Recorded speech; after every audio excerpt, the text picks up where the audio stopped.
मार डालो अलाउद्दीन को।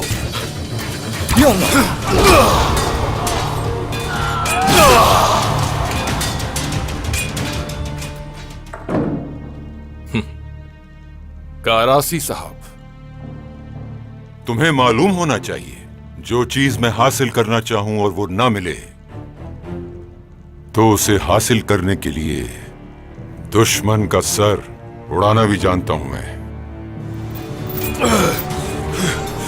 कुछ नहीं होने दूंगा अलाउद्दीन।